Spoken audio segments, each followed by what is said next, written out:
দিদি, তোর নতুন ফ্ল্যাট থেকে ঘুরে এসে মাকে বললাম সব কিছু খুঁটিয়ে খুঁটিয়ে। তোর ঝকঝকে মোজাইক মেঝে, ইমালশাল লাগানো দেওয়াল, আধুনিক ডাইনিং টেবিল, জানলা দরজায় ঝোলানো দামি পর্দা, এমনকি তোর ব্যালকনিতে রাখা বাহারি পাতার টব, সব কিছুই বললাম মাকে।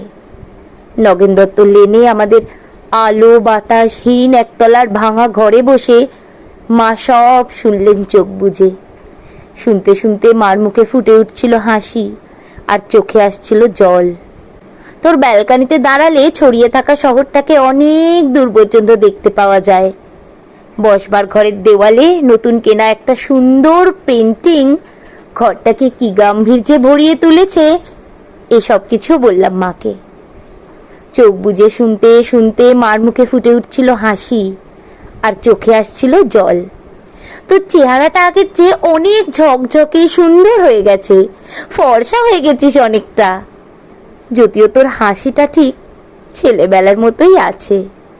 জামাইবাবুর মুখে শুনলাম সামনের পুজোয় তোরা নাকি একেবারে পুরো দক্ষিণ ভারতটাই বেরিয়ে আসবি। মা নগেন দত্ত লেনের ভাঙা চোরা ঘরে বসে এই সব শুনতে শুনতে হেসেছে, আর কেন জানি না মার চোখে এসেছে জল।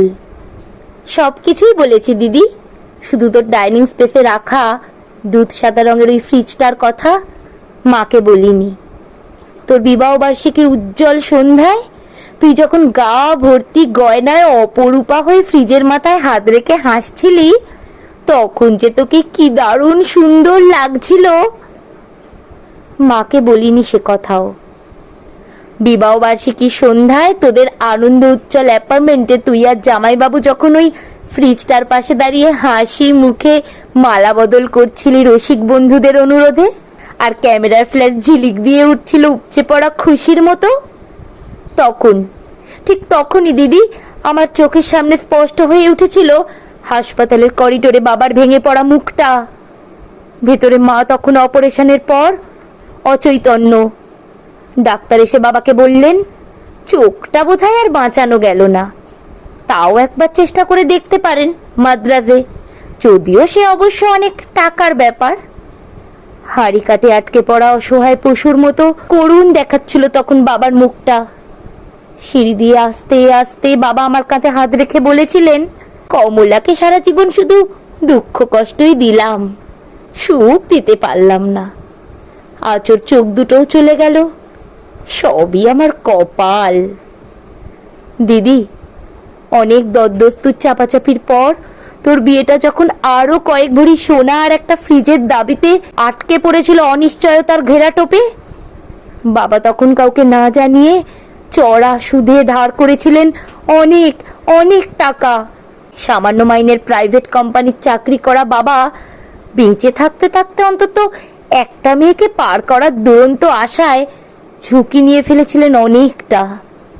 চোখের জল আর রজনীগন্ধার সৌরভকে পিছনে ফেলে তুই চলে গেলি, পড়ে রইলাম আমরা, মা আমি, আর পড়ে রইল নগেন দত্ত লেনের অন্ধকার ঘরে বাড়তে থাকা সুদের বোঝার চাপে তলিয়ে যাওয়া একটা সৎ মানুষ, তোর বাবা, আমার বাবা।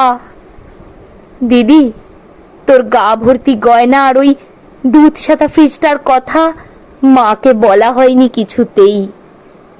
দৃষ্টিশক্তি খুইয়ে বসা মাকে বাবা বলেননি কিছুই, শুধু অসহায়ের মতো খুঁজতেন মার মুখে একটু হাসি, বড় মেয়ের ভালো ঘরে বিয়ে হওয়ার একটু তৃপ্তি। সে হাসি খুঁজতে খুঁজতে ক্লান্ত বাবা চলে গেলেন।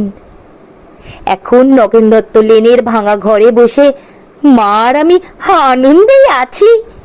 একটা আনন্দই বোধহয় সবচেয়ে বড় দিদি, এ বাড়িতে আর কোনোদিন সানাই বাজবে না সাহানায়। সানাই, রজনীগন্ধা, বেনারসি, হইচই এসব অপ্রাসঙ্গিক হয়েই থেকে যাবে চিরকাল।